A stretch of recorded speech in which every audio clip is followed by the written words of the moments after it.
திமுக அரசை கண்டித்து கிருஷ்ணகிரி கிழக்கு மாவட்ட தேமுதிக சார்பில் கண்டன ஆர்ப்பாட்டம் நடைபெற்றது. தேமுதிக கழக பொதுச் செயலாளர் பிரேமலதா விஜயகாந்த் அவர்களின் ஆணைக்கிணங்க கிருஷ்ணகிரி கிழக்கு மாவட்ட தேமுதிக சார்பில் புதிய பேருந்து நிலையம் அண்ணா சிலை எதிரே பெண்களுக்கும் மாணவிகளுக்கும் தொடர்ந்து நடக்கும் பாலியல் வன்கொடுமையை கண்டித்தும், தமிழகம் முழுவதும் பெண்களுக்கான பாதுகாப்பை வலியுறுத்தியும், பொங்கல் பரிசு தொகுப்புடன் 1000 ரூபாய் வழங்க வேண்டியும், மழையால் பாதிக்கப்பட்ட மக்களுக்கும் விவசாயிகளுக்கும் நிவாரணத் தொகை வழங்க வேண்டியும், போதை மற்றும் கஞ்சா இல்லாத தமிழகத்தை உருவாக்கிடவும் மாபெரும் கண்டன ஆர்ப்பாட்டம் நடைபெற்றது. இந்த கண்டன ஆர்ப்பாட்டத்திற்கு கிழக்கு மாவட்ட செயலாளர் KR சின்ராஜ் தலைமை தாங்கினார். நகர கழக செயலாளர் ரவி வரவேற்புரை ஆற்றினார். கிருஷ்ணகிரி கிழக்கு மேற்கு ஒன்றிய செயலாளர்கள் முருகன், வஜ்ரவேல் ஆகியோர் முன்னிலை வகித்தனர். இந்த கண்டன ஆர்ப்பாட்டத்தில் மகளிர் அணியினர் கையில் பதாதைகளை ஏந்தியவாறு தமிழக அரசை கண்டித்து கோஷங்கள் எழுப்பினார்கள். இந்த கண்டன ஆர்ப்பாட்டத்தில் மாநில மாணவர் அணி துணைச் செயலாளர் திருப்பதி, மாநில வர்த்தக அணி துணைச் செயலாளர் முருகேசன், முன்னாள் மாவட்ட செயலாளர் S. சீனிவாசன், மாவட்ட துணைச் செயலாளர்களான முருகன், சதீஷ், சிவகாமி பாலசுப்ரமணி, தலைமை செயற்குழு உறுப்பினர்களான SP சீனிவாசன், லக்ஷ்மணன், பொதுக்குழு உறுப்பினர்களான KP ரஞ்சித்குமார், காதர், AK வேலு, ஒன்றிய கழக செயலாளர்களான காவிரிப்பட்டினம் விஜய் வல்லரசு, போச்சம்பள்ளி அப்பாப்பிள்ளை, மத்தூர் மேற்கு விவேகானந்தன், ஊத்தங்கரை மேற்கு மாதேஸ்வரன், காவிரிப்பட்டினம் பேரூராட்சி ரமேஷ், நாகார்ஜுனா பேரூராட்சி கோவிந்தராஜ், ஒன்றிய பொருளாளர் கணக்கன், தகவல் தொழில்நுட்ப அணி நிர்வாகி கிருஷ்ணமூர்த்தி, பாலசுப்ரமணியம் உள்ளிட்ட மாவட்ட, ஒன்றிய, நகர, பேரூர் கழக நிர்வாகிகள், மகளிர் அணி மற்றும் சார்பு அணி நிர்வாகிகள் சுமார் 300க்கும் மேற்பட்டோர் இந்த கண்டன ஆர்ப்பாட்டத்தில் கலந்து கொண்டனர்.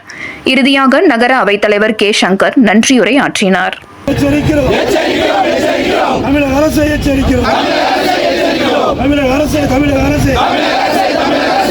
மழை வெள்ளத்தால் பாதிக்கப்பட்ட மக்களுக்கு நியாயமான நிவாரணத்தை உடனடியாக வழங்கிடு.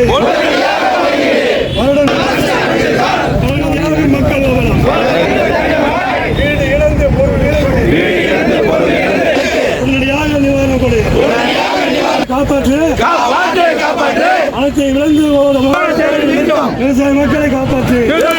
பாதிக்கப்பட்ட தமிழ் மக்களை உடனடியாக தமிழக தலைவர் ஆர்ப்பாட்டம், மாபெரும் கண்டன ஆர்ப்பாட்டம், மக்கள் மனதில் என்று வாழும் கேப்டன் ஆசிரியர் ஆர்ப்பாட்டம், மக்கள் மனதில் என்று வாழும் ஆர்ப்பாட்டம்.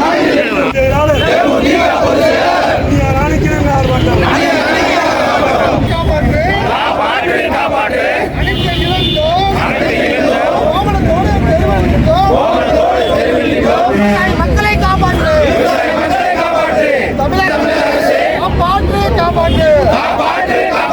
மத்திய அரசு காப்பாற்று. நானா போட்டி வேண்டாம். நானும் 1500 சேர்த்து 4000 ரூபாய் தரேன், 5000 ரூபாய் தரேன். இன்னும் துபாகூர் வாய்க்கூறுதியை கொடுத்த ஒரே ஸ்டாலின் இன்று ஸ்டாலின் ஆட்சி தான்.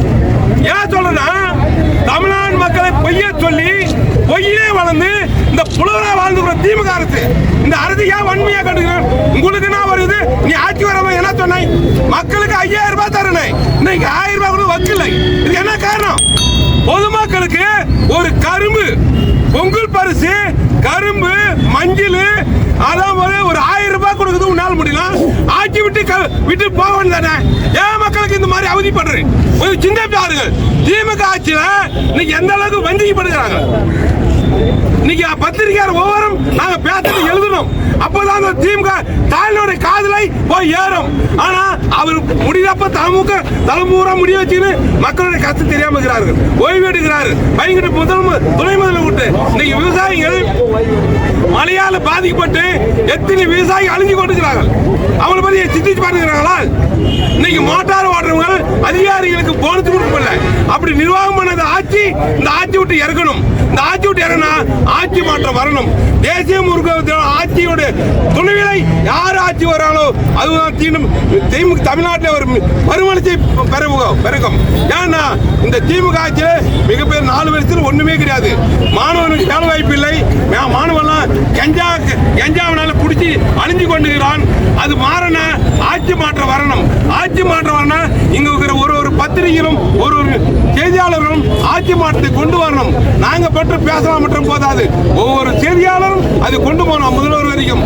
அப்பதான் ஆட்சி மாற்றம் வேண்டும் கேட்டுக்கொண்டு வருங்காலத்திலே எங்கள் வருங்கால முதல்வர் எங்கள் அந்நியாரின் தலைமையிலே ஒரு மாற்றத்தை வர வேண்டும். துல்லியமாக தினசரி நடப்பு நிகழ்வுகளையும் கல்வி, விளையாட்டு, அரசியல், வாழ்க்கை முறை, மருத்துவம், தொழில்துறை, சினிமா, பொழுதுபோக்கு போன்ற பல்வேறு நிகழ்ச்சிகளையும் உடனுக்குடன் காண கேப்டன் டிவி மற்றும் கேப்டன் நியூஸ் சமூக வலைத்தள பக்கங்களோடு இணைந்திருங்கள். உங்கள் வணிகத்தை கேப்டன் டிவி மற்றும் கேப்டன் நியூஸில் விளம்பரத்தின் மூலம் மேம்படுத்த விருப்பமா? உடனே கீழே கொடுக்கப்படும் எண்ணிற்கு தொடர்பு கொள்ளுங்கள்.